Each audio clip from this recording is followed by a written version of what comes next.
ערב טוב לכולם, תודה לכל הדוברים ולכל המשתתפים.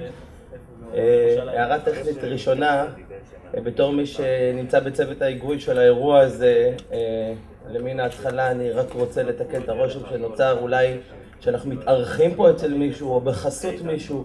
האירוע הזה בעלי הבית שלו כשולחן עגול הם הארגונים הצעירים של כל המפלגות, ואני מאוד מצטער עם איזו מודעה באיזה עיתון יצרה רושם אחר, וזה האירוע שאנחנו נמצאים פה כרגע.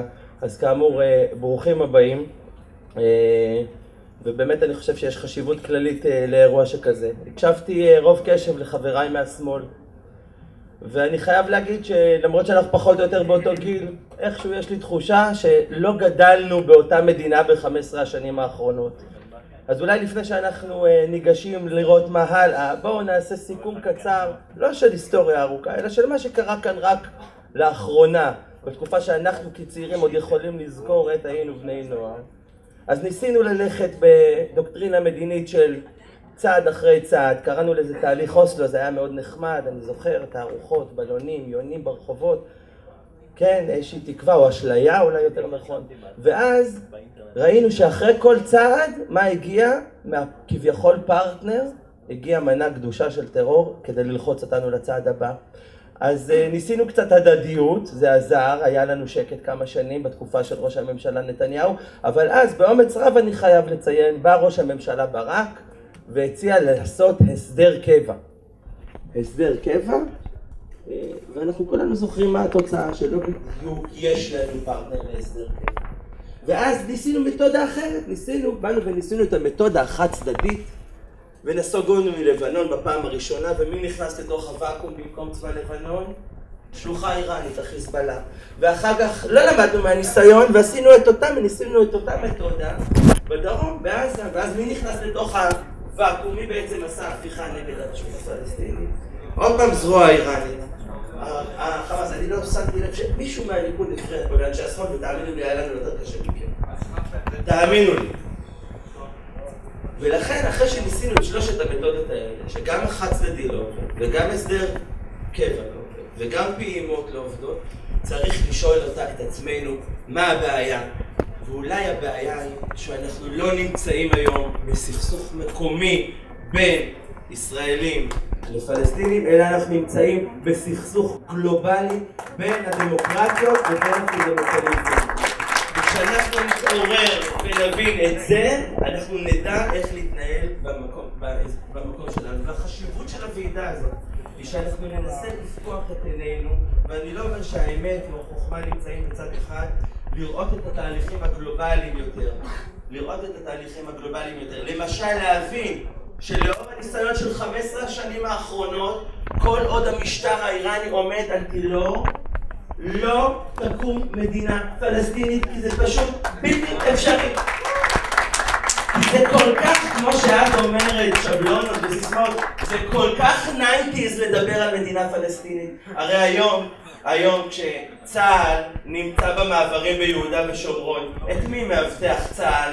את המתנחלים, זה נכון, אבל כולנו יודעים שבשנייה שצה"ל לא יאבטח את הגזרות ביהודה ושומרון, החמאס ישחט שם כל מה שקשור לאבו מאזן ולרשות הפלסטינית. אז מה אתם מדברים איתנו על כיבוש או על מדינה פלסטינית? אם מדינה פלסטינית הייתה רעיון רלוונטי, אולמרט, ליבני ואבו מאזן לא היו מבזבזים 3 שנים והיו מקימים אותה.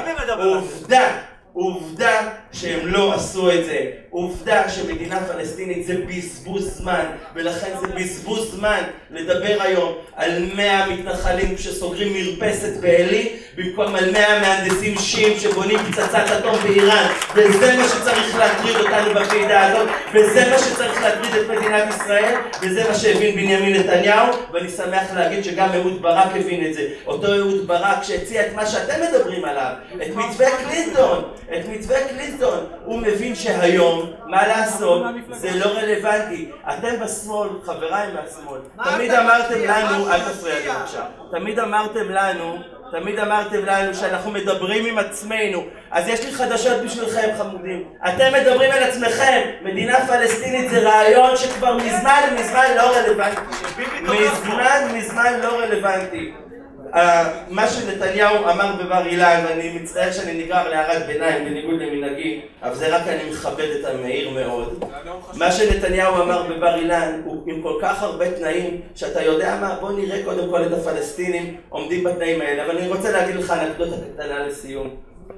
לפני 3 שבועות התמזל מזלי וזכיתי להיות במפגש באיחוד האירופי שכלל בין היתר פגישה עם נשיא הפרלמנט שם לשעבר פוטרינג ועם הנושא הנוכחי בוזק. ובאחת הפגישות מישהו אמר, אולי תהיה מדינה פלסטינית, אנחנו נציע לכם הישראלים להיות חלק מנאט"ו. חשבתי על זה, ובפגישה מאוחרת יותר אמרתי, אתה יודע מה? אם חלילה תקום פעם מדינה פלסטינית, לא מעניין אותי שישראל תהיה חלק מנאט"ו, כי אנחנו לא מפחדים שהפלסטינים יתקפו אותנו, איתם אנחנו יודעים להסתדר. אני מציע שאם תקום מדינה כזאת, שהיא תהיה חלק מנאט"ו. אז שאל אותי אותו בכיר באיחוד האירופי למה, אז אמרתי לו, כי הסיוט שלנו זה לא שתקום מדינה פלסטינית עם אבו מאזן וכל מיני דודים נחמדים והכל יהיה בסדר. מה יקרה אם אנחנו ניתן את המפתח לאבו מאזן, ובדיוק כמו שקרה בעזה, ובדיוק כמו שקרה בדרום לבנון, יבואו השכנים מאיראן, יחטפו לו את המפתח, ואתה תמצא את עצמך עם חזית מזרחית 12 קילומטר מהים התיכון. אני לא מוכן לקחת אחריות על דבר כזה. לגבי מה כן עושים, אני יודע שאני צריך לסיים ולכן אני במשפט אחד אומר מה כן עושים. מנסים לעזור לשכנים שלנו במזרח, לבנות את מערכות חייהם האזרחיות, אולי בבוא היום יהיה לנו קל יותר לבנות איתם הסדר קבע במצב כזה. פתרונות כרגע, מה לעשות אין. תודה.